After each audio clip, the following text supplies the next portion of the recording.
It's week 15 and the Denver Broncos are on a 10-game winning streak taking on the Green Bay Packers at Mile High, where the Broncos are actually underdogs right now. -2.5. That's crazy to me. Welcome in, Broncos Country, to the Broncos Breakdown by Chat Sports. My name is Moose. I want to start off by this episode by telling you guys this. I hate the Packers, and I don't hate anybody. I hate the Packers. Now, you're probably wondering, why on earth do you hate the Green Bay Packers? Who cares? I do. Why? Because there is one specific player that I've hated more in my entire adult life watching him play football, and that's this man right here. Aaron Rodgers. He's my least favorite player of all time. I think he's smug. I think he's smarmy. I think he's arrogant. I think he's cocky. Unbelievable football talent. One of the greatest we've ever seen. And yet I absolutely get cringed out when this man says anything. He's a smartass and not the good kind. So that's the reason I dislike the Green Bay Packers. I hope we stomp them into the ground. And speaking of stomping them into the ground, if you want to watch the full watch party from start to finish, we're going to be live for it. Denver Broncos versus Green Bay Packers. So join us. We'll be live starting at 2 p.m. Central Time on Sunday. You've got to hit the sub button. You got to click the bell notification and select the all option so that you never miss a time that we post. Let's start with the Green Bay Packers in general. Even though I dislike them, they're really good. Really good. This defense is excellent. Points per game, they're 10th. Points per game allowed, they're 4th. Their turnover margin is top 10. They're best on third down on offense, and their third down defense is actually one of their weak spots. So Bo and company, you're going to have to be locked up nice and tight on third down. No 3rd and 9s, no 3rd and 12s. You got to get those 3rd and shorts, 3rd and 5 and below.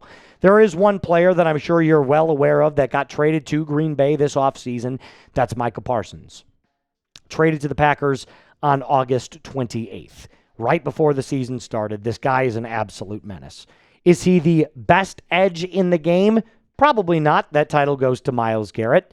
But Micah Parsons, no slouch. In fact, he's very similar right now to Nick Bonito. 39 tackles, 12 for loss, 12.5 sacks, 26 hits, and a PFF grade of 91.6. It's going to be tough. He's definitely a player that you have to look out for, and Green Bay's defense is awesome. It is a top 5 defense in the NFL. I would say it goes the Broncos defense 1, Texans defense 2, and then honestly, I'd probably put Green Bay's defense at number 3. It's going to be cold, Mile High in Denver. It's going to be tough for both teams. So there is one specific thing that you have to do, or rather 4 specific things that you have to do if you're going to stop the Green Bay Packers. The first thing you got to do, and this is defense only, is you cannot let Jordan Love throw it deep. The one area that Jordan Love has excelled as much as Drake May has this year is throwing the deep ball. Now, Jordan Love's a lot more inconsistent than Drake May is, which is where I think they differ. But Jordan Love is absolutely a threat if you give him a clean pocket. The dude is an absolute stud. He's been playing unbelievable the last couple of seasons. Step 2 is take the ball away from Josh Jacobs. I don't mean literally like a turnover, like force a fumble. I mean force the Green Bay Packers to put the ball in the hands of their other running backs. They've got one major weapon in that running back room, and that is Josh Jacobs. Outside of him, it's kind of slim pickings. Emmanuel Wilson has flashes, but he's not that great. So if you take the ball out of the hands of Josh Jacobs, you can absolutely force this running game into something they don't want to do, which is run the ball with other running backs. Excuse me. Step 3. You got to put Pat Surtain on Christian Watson. This guy's been playing out of his mind the last couple of weeks. I mean, I think he's got 5 touchdowns in the last 4 weeks. He can't be stopped. And Christian Watson's one of those players that when he's cold, he's ice cold. When he's hot, good luck stopping him. He's got that round 1 talent that you always love to see in a player, and he's definitely displaying it this last 4-game or 5-game stretch for the Green Bay Packers. Last but certainly not least, you got to disguise your blitz coverages. One of the things that I was talking about with our Bears host, Harrison Graham, was the Packers picked up the blitz really, really well. Granted, the Bears don't have a pass rush. The Denver Broncos have the best in the NFL. It's going to be a lot more difficult for the Green Bay Packers to pick up on these blitzes, but they do it very well. So make sure you have disguised blitz coverages. Put Pat Surtain on Christian Watson. Take the ball away from Josh Jacobs, and don't let Jordan Love throw it deep. If you do all 4 of those things, you got a good shot of stopping the Green Bay Packers. And now let's talk about those offensive keys to victory. We're going to do that here in just a moment. Now, before I do that, I have to tell you about our friends over at Harry's. As the hairiest man you know, Harry's is the best thing that I use for my personal grooming habits. Why? Because Harry's has the best razors at the most affordable prices. I'll tell you what they've got going on right now. Harry's is not just about, your day-to-day shaving needs. If your old razors dulled way too quickly, if they irritated your neck, let's be completely honest, $30 for 8 refills is a total scam as well. Harry's Plus has an advanced pivoting system to reach every corner of your face with refined blade technology for a closer, smoother shave and a weighted handle for extra control and comfort. Each blade is honed at 3 different angles to cut hair cleanly at the root without tugging. Why would you pay $30 for refills when Harry's gives you better blades for a fraction of the cost? Harry's has launched their most advanced razor ever, and it is still cheaper than the Gillette Fusion 5. So for a limited time, our listeners can get the Harry's Plus trial set for only $10 at harrys.com/chat. This set includes the all-new Harry's Plus razor, 1 refined 5-blade cartridge, a 2-ounce foaming shave gel, and a travel cover to protect your blades on the go. Just head on over to harrys.com/chat to claim the offer, and after you purchase, they're going to ask, hey, where'd you hear about us? Please support our show and say Moose from the Broncos Breakdown sent you. Offensively speaking, the Denver Broncos are going to have their hands full. The Green Bay Packers, like I said in an earlier part of this episode, have a very, very stout defense. There's no denying it. You just have to be okay with that.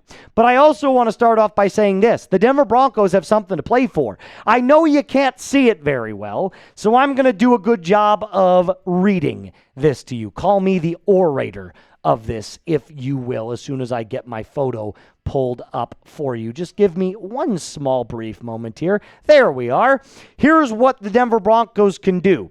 If Denver wins or they tie with a Los Angeles Chargers loss, they clinch a playoff berth. So if the Broncos win, it's an automatic playoff berth. We've got something to play for. The Green Bay Packers are still fighting for that number 1 overall seed in the NFC and in the NFC North, so they definitely have something to play for. But the Denver Broncos, I'm sure, know we've got one chance to ice this whole thing. Let's get to the playoffs, let's put our best foot forward, and then let the chips fall where they may for all the other teams. When it comes to the quarterback, Bo, by the way, I need more of what Bo Nix did against Las Vegas in Week 14. I thought he was calculated. I thought he was smart. I thought he took what the defense gave him. And trust me when I say this, you are going to see a lot of different defensive fronts from the Green Bay Packers. The one thing you can rely on Bo for is the short game accuracy. Look at the chart against the Las Vegas Raiders. It was sensational. 7 incompletions total. It was the most accurate game that Bo Nix has ever played. I'm cool with that. I'm cool with that stat line, even without the touchdown. I'm cool with that. And he did have a rushing touchdown, not a passing touchdown, but I digress. Take more of what the defense gives you. That's my ultimate takeaway for Bo Nix. Just do what you did against the Packers. Now, if you are down, right? If the Packers lead by 3, by 7, by 10, whatever the case may be, then you have to start taking some more shots down the field. But if you're playing with a lead, do what you did against the Raiders. Take the 4-yard check down. There's nothing wrong with that. You will ice the game, win the game, and have more sustained drives. Speaking of which, my first offensive key to victory for the Denver Broncos. More 8 to 9 to 10-minute drives like you saw against the Las Vegas Raiders. We had 3 drives, by the way, 2 of which I believe were scoring. one touch, maybe 2 touchdowns. I'd have to go back and look. But we had 3 drives, one that took 8, 9, and 10 minutes. If you can do that, I don't care what team you're playing, they can't score quick enough to come back and beat you. It's just not going to happen. Step 2, more 3-back rotations, like you saw against the Raiders as well. What did we see? R.J. Harvey, Jaleel McLaughlin, Tyler Bidet. Let them rotate it. Get them all their equal opportunity looks. Obviously, understanding that R.J. Harvey is your RB1 right now. But the Broncos running back depth chart, I think, is very solid at this point, even without J.K. Dobbins. Now, if we had J.K. Dobbins, good luck. Good frickin' luck. I'm really, really impressed with what I've seen from those other 3, by the way. They just have to keep it up. And against a much better team. There's no doubt about it. So if we had to say that was step 2, then what would step 3 be for the Denver Broncos on offense? You got to shift Evan Engram out wide. I know he plays primarily in the slot as a slot tight end. But if there's one area that the Green Bay Packers are excellent in, it's covering the tight end. Just take a look. This was going into the Raiders week, by the way. The Packers ranked 2nd in yards per reception to opposing tight ends. They're going to cover the tight end well. So to eliminate that, what do? You move Evan Engram out wide on specific packages. Move someone else in the slot. Put Mercedes Lewis out to chip as that blocking tight end. Clearly, you can do some damage because he went up against Max Crosby and absolutely dominated him all game. Which is exactly what you have to do in step 4. Chip Micah Parsons. Do the exact same thing. Mercedes, you've got one job. Block the hell out of Micah Parsons. You're the enforcer. You're the bouncer. Do not let him get into the club, which is the pocket, and get to Bo Nix. That is your job. Step number 5. This is kind of more of a general takeaway. Take the points when you can get them. Don't get cued on 4th down. If you're at the 30-yard line and you're up by 6, take the 3 points. You're going to need every single point that matters in this game against the Green Bay Packers. They're a scoring offense. They can put points on the board. Take the points where you can get them. If you do these 5 things, offensively speaking, and the 4 things that I mentioned earlier on defense, I think you get a really good chance of beating the Green Bay Packers. Which leads me to my final question before we get on out of here. Who you got? If you're watching during our live show, and I know that there's 167 people watching right now, I should see as many DENs down in the live chat as possible. If you are the lone Green Bay Packers fan, or if you just hate the Denver Broncos, if your name is Alper or any of those Patriots fans over there on Patriots Today, then maybe you can type your GBs. Either way, I'm typing my DENs. It's a very important game. Get those Denver Broncos going down in the live chat. That's going to do it for us. Hit that sub button for me really quick. Like today's video. And as always, a mile high salute. Be cool.